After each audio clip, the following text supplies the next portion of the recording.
Assalamualaikum warahmatullahi wabarakatuh. Bersama dengan saya sekali lagi Cikgu Rosfaida. Hari ini kita akan membincangkan mengenai topik asas teknologi dalam mata pelajaran Reka Bentuk dan Teknologi tahun 5 sekolah rendah.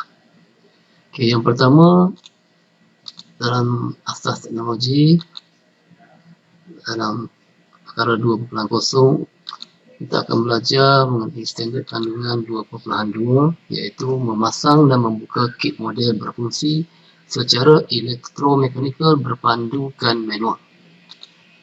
Dalam standard pengajaran 2.21, 2.22 dan 2.23 kita akan mempelajari dengan lebih khusus standard kandungan yang diberi, iaitu dalam 2.21 kita akan membaca dan memahami manual.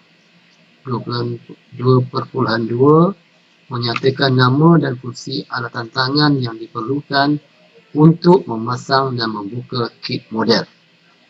Dan perkara 2.23 kita mengenal pasti nama dan fungsi komponen kit model seperti roda dan gandar, gancu dan rantai, takal dan tali sawat, motor, gear, serta kerangka, suis, pemegang bateri, sel solar, sensor dan alatan kawatan jauh. Sebab objektif pembelajaran kita pada hari ini ialah memastikan kita boleh memasang komponen kit model berpandukan manual. Sebelum kita terus kepada isi pelajaran, marilah kita memahami apa maksud asas teknologi. Teknologi yang kita pelajari melalui subjek RBT ini kebanyakannya kita tidak tahu apa maksud teknologi. Teknologi mengikut kamus Dewan, teknologi adalah ilmu tentang cara mencipta barang-barang dalam perusahaan, dalam seperti bangunan, jentera. Ini kalau mencipta barang-barang. So kita perlukan teknologi untuk mencipta barang yang baru daripada benda yang baru. Jika zaman dahulu ada orang cipta dah, cuma dengan menggunakan teknologi yang semakin berkembang kita dapat mencipta benda yang baru. Tak kira sama ada dalam bentuk bangunan ataupun jentera. Teknologi dalam maklumat juga yang maklumat adalah yang berkaitan dengan perolehan ataupun penyimpanan, pemprosesan dan penyebaran maklumat secara elektronik. Maklumat dan komunikasi, teknologi maklumat melalui penggunaan komputer dan dalam bidang telekomunikasi. Ini bermaksud dalam bidang telekomunikasi pun mempunyai kaitan yang banyak dengan teknologi. Dengan perkembangan teknologi, kita nak mampu menggunakan segala gadget, segala bahan elektronik yang kita boleh gunakan sekarang. Dan yang terpenting dalam bidang RBT, teknologi membantu kita memperbarui inovasi. Itu yang kita perlu dalam teknologi. Ini sekadar maksud yang kita boleh faham tentang teknologi. Jom kita lihat kepentingan dalam teknologi. Kepentingan RBT ini dari yang pertama, kita tengok RBT ini boleh kita aplikasikan dalam teknologi. Ia boleh menjadikan kehidupan kita lebih mudah dan selesa, menyumbangkan kepada perkembangan teknologi moden, menyumbangkan kepada pembangunan sosial, sains dan ekonomi, memenuhi kehendak individu dan masyarakat, memudahkan urusan kerja melalui pengubahsuaian, memupuk nilai invention, in English kita panggil invention, inovasi ataupun innovation dalam English, dan kreatif.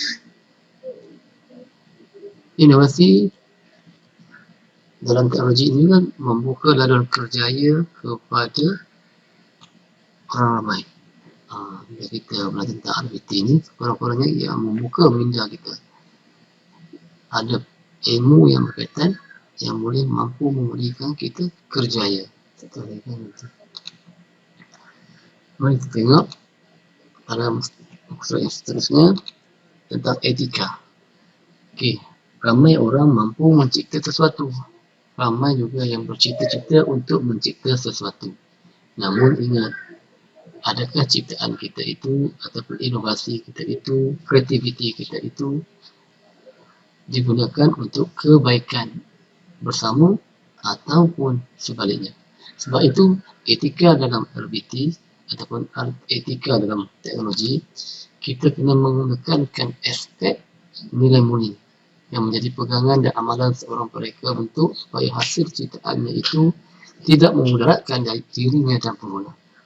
Ramai yang mencipta, tapi kadang-kadang bahan ciptaan itu boleh memudaratkan orang lain.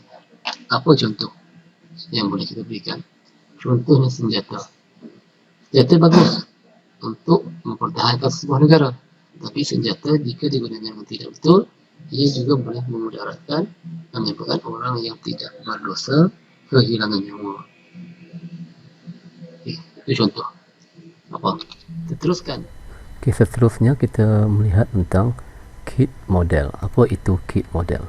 Kit model terdiri daripada komponen-komponen yang boleh dicantumkan sehingga menjadi satu model yang lengkap. Contoh-contoh kit model yang kita boleh pelajari adalah seperti kit model kereta, seperti mana yang telah dipelajari semasa tahun 4 dahulu. Contoh lain, kit model robot dan juga kit model helikopter. Bila kita lihat kit model helikopter, seperti mana juga seperti kit model kapal terbang ataupun kereta kawalan jauh yang menggunakan sistem kawalan berfungsi, iaitu menggunakan alat kawalan jauh. Kedua 2.2 memasang dan membuka kit model berfungsi secara elektromekanikal berpandukan manual. 2.21 membaca dan memahami manual. Apa yang dimaksudkan dengan manual? Manual adalah buku petunjuk atau buku yang mempunyai maklumat mengenai petunjuk penggunaan sesuatu produk supaya boleh digunakan dengan betul dan selamat, serta juga menjadi buku panduan untuk memasang komponen-komponen kecil menjadi satu produk yang siap dan lengkap boleh digunakan. Manual kit model. Contoh manual kit model yang kita boleh lihat seperti contoh kit model bas, kit model kereta kawalan jauh dan juga kalau di luar kita boleh untuk pasang robot undam. Kit model 2.2 menyatakan nama dan fungsi alatan tangan yang diperlukan untuk memasang dan membuka kit model. Mari kita lihat nama dan alatan tangan. Okey, alatan tangan untuk memasang kit model. Terdapat beberapa jenis alatan tangan yang boleh kita pelajari yang khusus digunakan untuk memasang dan membuka kit model. Alatan yang pertama adalah pemutar skru Phillips. Fungsinya untuk mengetatkan dan melonggarkan skru kepala Phillips. Skru kepala Phillips ni kebiasaannya berbentuk seperti lurah-lurah bentuk T ataupun tanda tambah. Alatan yang kedua adalah seperti pemutar skru rata. Fungsi pemutar skru rata adalah untuk mengetatkan dan melonggarkan skru kepala belah. Bezanya dengan skru mata Phillips, skru kepala rata dia macam satu longkang yang lurus, satu bahagian sahaja. Alatan yang ketiga adalah kunci Allen. Kunci Allen fungsinya adalah untuk mengetatkan dan melonggarkan skru kepada Allen. Alatan yang keempat adalah pelayar muncung tirus.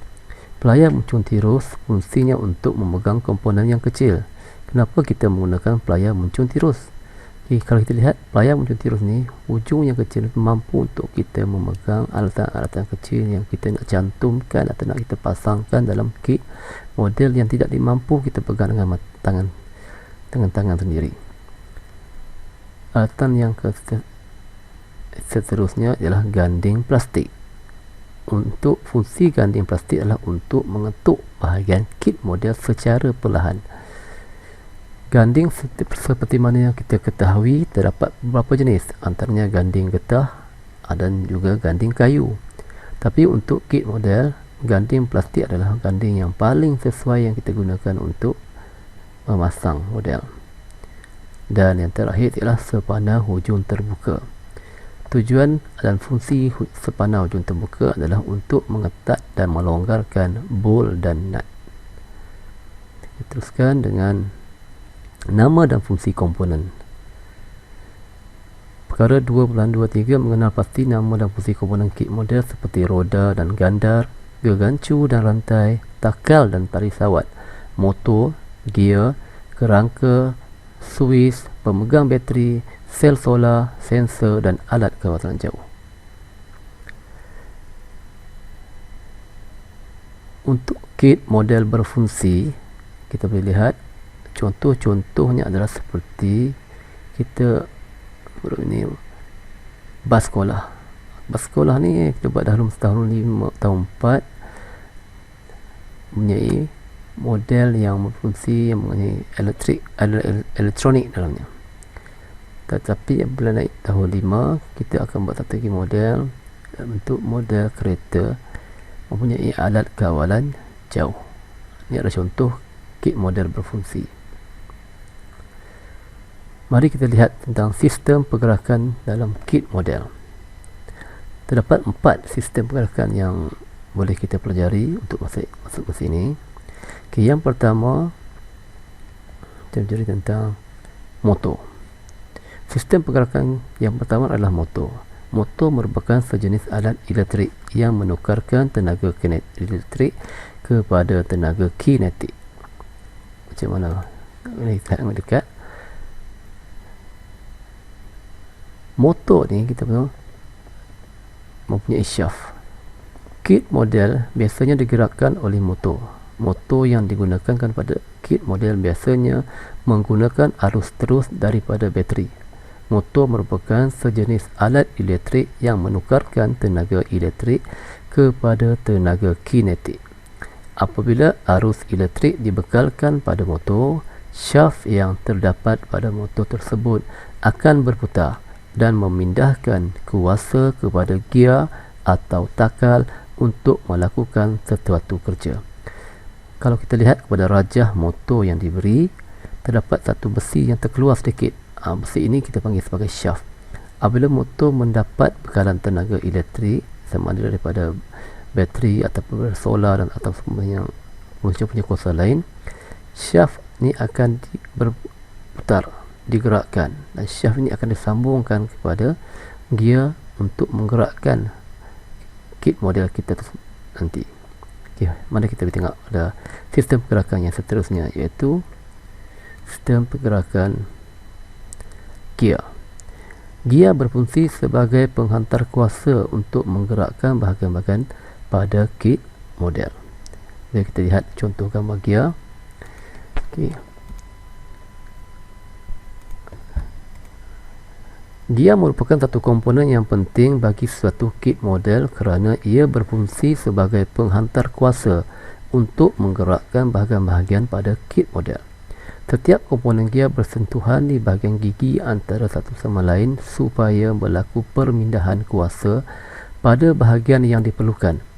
Gear yang dipasang pada shaft motor dikenali sebagai gear pemacu. Apabila motor berfungsi, gear pemacu akan menggerakkan rangkaian gear yang lain yang dikenali sebagai gear dipacu bagi mewujudkan satu sistem pergerakan yang lengkap bagi sebuah kit model. Kita lihat kepada rajah di mana yang tadi kita ini adalah motor, dan bahagian shaft motor tu akan bersambung dengan bahagian gear. Bentuk gear ni biasanya bentuk ada gigi, bergerigi macam.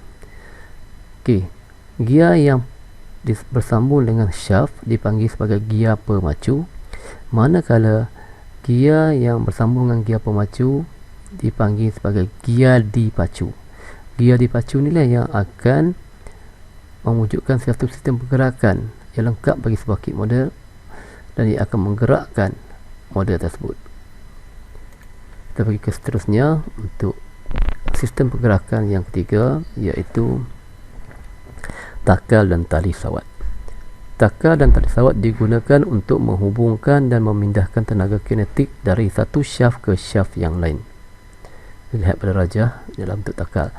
Apa yang kita boleh bayangkan apabila ini? Pasti ramai yang akan fikir ternampak seperti kereta kabel. Betul, kereta kabel di Langkawi ataupun di Kinti Highland, mereka menggunakan sistem takal dan tali sawat. Takal biasanya dihubungkan dengan menggunakan tali sawat. Takal dan tali sawat digunakan untuk menghubungkan dan memindahkan tenaga kinetik dari satu shaft ke shaft yang lain. Lazimnya takal dan tali sawat digunakan pada sistem sebuah kren untuk mengangkat barang dan sistem pergerakan kereta kabel. Sistem takal dan tali sawat juga boleh digunakan untuk menukarkan dan memindahkan kelajuan tinggi kepada kelajuan rendah atau sebaliknya, seperti yang terdapat pada sistem pergerakan gerudi meja. Kita lihat raja ni, yang ini ada satu takal, dan setiap takal tu ada disambung dengan tali yang dinamakan sebagai tali sawat. Bila berputar takal, tali sawat juga akan bergerak dan menggerakkan sistem model tersebut. Sistem pergerakan yang keempat adalah sistem gegancu dan rantai. Rantai berfungsi memindahkan kuasa dari gegancu pemacu ke ganda yang dipasang ke gancu dipacu untuk menghasilkan pergerakan apabila motor dihidupkan. Jadi kita lihat pada raja, kita boleh bayangkan apa? Ramai yang bayangkan, oh macam basikal, ada rantai dan sebagainya. Okey, untuk gegancu dan rantai yang digunakan dalam sistem pergerakan kit model, rantai menghubungkan gegancu pemacu yang dipasang pada motor dengan gegancu dipacu. Rantai berfungsi memindahkan kuasa dari gegancu pemacu ke ganda yang dipasang gegancu dipacu untuk menghasilkan pergerakan apabila motor dihidupkan. Dengan kata lain, bila enjin dihidupkan, rantai yang disambungkan dengan gegancu dipacu, dia akan memutarkan sehingga motor sistem kit model itu boleh bergerak. Dengan mempelajari keempat-empat sistem pergerakan kit model tersebut, itu yang pertama motor, yang kedua gear, yang ketiga tali dan takal dan tali sawat serta gegancu dan rantai, kita boleh melihat kit model yang kita buat mengaplikasikan sistem pergerakan yang mana satu. Ada setengah model hanya menggunakan satu sistem pergerakan kit. Bahkan ada setengah model yang menggabungkan lebih daripada satu sistem pergerakan. Kita boleh melihat hubung kait antara kesemua pergerakan tersebut dalam menggerakkan sesuatu kit model. Okey, sampai di sini dahulu. Berjumpa lagi di kelas yang akan datang dalam topik-topik yang seterusnya. Sekian, terima kasih.